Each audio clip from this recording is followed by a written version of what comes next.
Friendship എന്ന പേരിൽ ആണും പെണ്ണും കൂടുകയും പിന്നീട് അത് പ്രേമമായി മാറുകയും പിന്നീട് അത് ഒഴിവാക്കാൻ പറ്റാത്ത ഒരു ബന്ധമായി മാറുകയും ചെയ്യും. പലപ്പോഴും ചോദിക്കാറുണ്ട്, അത് എങ്ങനെയാണ് ഒഴിവാക്കുക? ഒരു പ്രേമത്തിന്റെ രീതിയിലെത്തിയാലും ഫ്രണ്ട്ഷിപ്പിന്റെ രീതിയിലെത്തിയാലും എങ്ങനെയാണ് അത് ഒഴിവാക്കാൻ എന്നതാണ്. ഇതിന്റെ കൂടെ വന്നിട്ടുള്ള ഒരു ചോദ്യം ഇവിടെയുള്ളത്, നമ്മൾ പെട്ടെന്ന് ഒരു നിമിഷം പെട്ടെന്നുള്ളൊരു അന്വേഷണത്തിലൂടെ കണ്ടെത്തുന്ന ഇണയുമായി നമ്മൾ ജീവിക്കുന്നതിനേക്കാൾ നല്ലത് നമ്മൾ ക്യാമ്പസിൽ വളരെ നേരത്തെ പരിചയമുള്ള ആളുകളുമായി അവരുടെ അഭിരുചിയും അവരുടെ മാനസികാവസ്ഥയും കുടുംബ പശ്ചാത്തലവും ഒക്കെ മനസ്സിലാക്കി നേരത്തെ ഒരു അഡ്ജസ്റ്റ്മെന്റ് ഉണ്ടാക്കി വെച്ചിട്ട് നമ്മൾ വിവാഹം കഴിക്കുകയല്ലേ കുറച്ചുകൂടി വിവാഹബന്ധം മുന്നോട്ട് പോകാൻ നല്ലത് എന്നൊരു ചോദ്യം ഇവിടെ കിട്ടിയിട്ടുണ്ട്. രണ്ടിനും കൂടിയുള്ള മറുപടി ഏകദേശം ഒരേ തലത്തിൽ തന്നെയാണ് വരുന്നത്. ബഹുമാനായ ഹാരിസ് ബിൻ സലീം അത് കൈകാര്യം ചെയ്യും.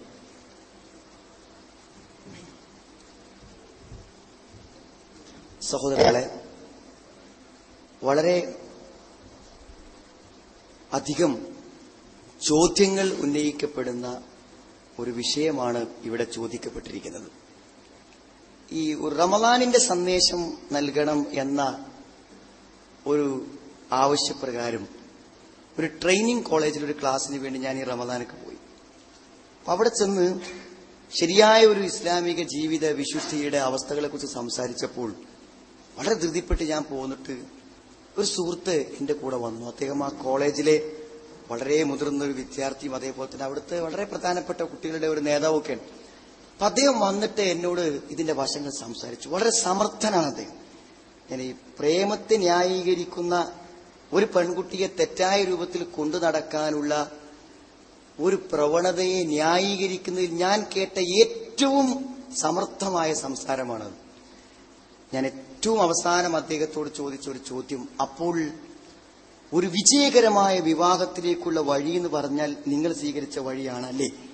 അപ്പോൾ ആ വിഷയത്തിൽ ഇസ്ലാമിക സന്ദേശത്തിന്റെ നിർദ്ദേശങ്ങളിൽ എന്തോ ഒരു പാളിച്ച സംഭവിച്ചല്ലോ. അതായത് ഒരു വിജയകരമായ ദാമ്പത്യ ജീവിതം വേണമെന്ന് ഇസ്ലാമിനും താല്പര്യമുണ്ടല്ലോ. അതിനെത്രയോ നിയമങ്ങൾ ഇസ്ലാമിൽ വ്യക്തമായി ഖുർആൻ പറഞ്ഞ നിയമങ്ങൾ ഏതിനെക്കുറിച്ച് വെച്ചാൽ കുടുംബപരമായ നിയമങ്ങളാണ്. അതിന് വ്യാഖ്യാനങ്ങളൊന്നും വേണ്ട, ആയത്തിന് വായിച്ച് മനസ്സിലാവും. അത്ര ക്രിയമാണ് ഇസ്ലാമിന്റെ തൊലാഖും ഇസ്ലാമിന്റെ നിക്കാഹും ഒക്കെ. അപ്പോൾ ഒരു വിജയകരമായി ദമ്പതികൾക്ക് സമാധാനപൂർവ്വം ഐക്യപൂർവ്വം ജീവിച്ചു പോകണമെങ്കിൽ നിങ്ങൾ സ്വീകരിച്ച വഴി, പഠിക്കുന്ന ക്യാമ്പസിൽ എല്ലാ കുട്ടികളെയും ഒന്ന് പരിചയപ്പെട്ട് തനിക്ക് പറ്റാവുന്ന ഒരു കുട്ടിയെ കണ്ടുപിടിച്ച് ഒരു 8-10 മാസം പരിചയിച്ച് സംസാരിച്ച് എല്ലാ പരീക്ഷണങ്ങളും കഴിഞ്ഞ് ഒന്നിച്ച് ജീവിക്കലാണ് വിജയകരമെന്ന് പറഞ്ഞാൽ ഇസ്ലാം നിശ്ചയിച്ച വഴി അത്ര മഹത്വരമായില്ലല്ലോ എന്നാവില്ലേ എന്ന് ചോദിച്ചപ്പോൾ അപ്പോൾ അദ്ദേഹത്തിന് ഒരു സംശയം, അത് ശരിയല്ലല്ലോ, അങ്ങനെ അംഗീകരിക്കാൻ എനിക്ക് പറ്റില്ല എന്നാണ്. അപ്പോൾ ബാക്കി വശങ്ങളെക്കുറിച്ച് ഞങ്ങൾ സംസാരിച്ചു. സത്യത്തിൽ നമ്മൾ മനസ്സിലാക്കേണ്ട ഏറ്റവും പ്രധാനപ്പെട്ട ഒരു മേഖലയാണത്. എന്തൊക്കെ ന്യായങ്ങളാണ് ആളുകൾ പറയാൻ ഈ ഒരു വിഷയത്തെ മുന്നോട്ട് കൊണ്ടുപോകാൻ? ഏറ്റവും ഒരു മിനിമം ഒരു ചോദ്യം സഹോദരങ്ങളെ, ഇതിനൊക്കെ എങ്ങനെ ന്യായീകരിച്ചാലും എങ്ങനെ വ്യാഖ്യാനിച്ചാലും എങ്ങനെ സൗഹൃദമെന്ന് വാഴ്ത്തിയാലും സാധാരണ ചോദിക്കാറുണ്ട്, എന്റെ വീട്ടുമുറ്റത്ത് റോസാ ചെടികളുണ്ട്, റോസാപ്പൂവ്. ആ റോസാപ്പൂവ് മുറ്റത്തേക്ക് വീട്ടിൽ വന്ന ഒരു അതിഥിക്ക് തിരിച്ചു പോകുമ്പോൾ പൂവ് കണ്ടപ്പോൾ വല്ലാത്ത ഇഷ്ടം.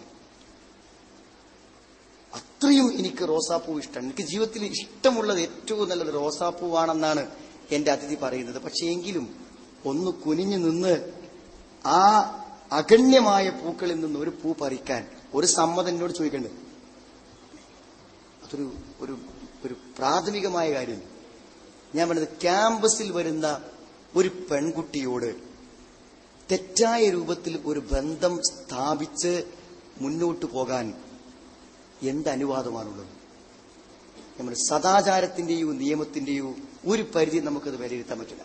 കാരണം ആ കുട്ടിയുടെ പിതാവ് ഏറ്റവും അധികം ഭയപ്പെടുന്നത് ആ കുട്ടി ക്യാമ്പസിൽ ഇങ്ങനെ ഏതെങ്കിലും അർത്ഥത്തിൽ വഴിതെറ്റിക്കപ്പെടുമോ എന്നാണ് അയാൾ ഭയപ്പെടുന്നത്.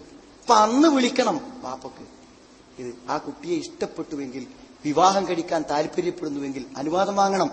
അനുവാദം കിട്ടില്ലെന്നറിയാം, അത് തെറ്റായ ഒരു ജീവിതമാണെന്നറിയാം, തെറ്റായ ബന്ധമാണെന്നറിയാം, ഓരോ നിമിഷവും തെറ്റാണെന്നറിയാം. പിന്നെന്താണ് ഇന്ന് ന്യായീകരിക്കാൻ? അത് അവൾക്ക് ചെയ്യുന്ന ഒരു സേവനവും അവൾക്ക് ചെയ്യുന്ന ഒരു സ്നേഹമൊക്കെ ആണെങ്കിൽ ബാപ്പാക്ക് അനുവദിക്കാലോ. ഒരു തലത്തിൽ നിന്നും നമുക്കത് ന്യായീകരിക്കാനും പറയാനും പറ്റൂല. പിന്നെന്താ അറിയോ, ഇതിനെ ന്യായീകരിക്കുന്ന ന്യായങ്ങൾ നമുക്ക് പരിശോധിച്ച് നോക്കാം. ഒന്നാമത് പറയണത് ഒന്ന് പരിചയപ്പെട്ടു വന്നാൽ ഒന്നിച്ച് ജീവിക്കാൻ സൗകര്യമാണല്ലോ എന്നാണ്. സഹോദരങ്ങൾ, അവിടെ വലിയൊരു പ്രശ്നമുണ്ട്. കാരണം വിവാഹമെന്ന് പറഞ്ഞാൽ ആലോചിച്ചും ചിന്തിച്ചും തീരുമാനിക്കേണ്ട ഏറ്റവും പ്രധാനപ്പെട്ട ഒരു കാര്യമാണ്. എന്താ ജീവിതകാലം മുഴുവൻ കൊണ്ടുനടക്കേണ്ടതാണ്. അതുകൊണ്ട് ഒരു പേന വാങ്ങുമ്പോൾ, ഒരു ഷർട്ട് വാങ്ങുമ്പോൾ, ഒരു കോളേജ് തിരഞ്ഞെടുക്കുമ്പോൾ, ഒരു ബസ് തിരഞ്ഞെടുക്കുമ്പോൾ പോലും ആലോചിച്ചും ചിന്തിച്ചും സൗകര്യവും നോക്കി തിരഞ്ഞെടുക്കുന്ന ആളുകൾക്ക് ജീവിതകാലം മുഴുവൻ ഒന്നിച്ചു ജീവിക്കാനുള്ള ഒരു ഇണയെ കണ്ടെത്താൻ ഒരു ഫോം ഫില്ലപ്പ് ചെയ്യുമ്പോൾ ഒരു പരിചയത്തിന് ആരംഭിച്ചാൽ മതിയോ സഹോദരങ്ങളെ? അത് അല്ലെങ്കിൽ ക്യാമ്പസിൽ ഒരു പുസ്തകം കൈമാറുമ്പോൾ, ക്ലാസ് റൂമിൽ നേരത്തെ വന്ന് ഇതിന്റെ കാരണത്താൽ ഒരല്പസമയം സംസാരിക്കാൻ അവസരം കിട്ടിയത് കൊണ്ട് തുടങ്ങേണ്ടതാണ് ഒരു കുടുംബജീവിതം? നിങ്ങൾ പ്രായപൂർത്തിയായ ഒരു ചെറുപ്പക്കാരെ വിളിച്ച് ചോദിച്ചു നോക്കൂ, വിവാഹം കഴിക്കാൻ ആഗ്രഹിക്കുന്നു, എന്തൊക്കെ കണ്ടീഷൻ? അവനെ ഇതിൽ ലിസ്റ്റും തരും. പ്രേമിക്കുന്നവർക്ക് വല്ല കണ്ടീഷനുണ്ട് ജീവിതത്തിൽ? തന്റെ ഇണ ആരായിരിക്കണമെന്ന്, തന്റെ ഭർത്താവ് ആരായിരിക്കണമെന്ന് ഒരു ചോയ്സും ഇല്ല. എപ്പോഴോ അവിചാരിതമായി കണ്ട ഒരു ബന്ധം കുടുംബ ബന്ധമായി, വേർപിരിയാനാകാത്ത ബന്ധമായി വളരെയാണ്. അതിന്റെ ഒരു അവസ്ഥ എന്താ? നിങ്ങൾ അങ്ങനെ ജീവിക്കുമ്പോൾ വലിയ കുഴപ്പമുണ്ടാവില്ല. പരിചയമൊക്കെ നടിച്ച് എല്ലാ നിലക്കും എല്ലാ വിട്ടുവീഴ്ചകളും ചെയ്ത് പറയുന്നതൊക്കെ അന്യോന്യം അനുസരിച്ച് എപ്പോഴും നല്ല സ്നേഹത്തിൽ സംസാരിച്ച് വിവാഹം കഴിഞ്ഞ് ആ ഞായറാഴ്ച കഴിഞ്ഞ് തിങ്കളാഴ്ച നേരം പുലർന്നാൽ ഭാര്യ ഭർത്താക്കന്മാരാണ്.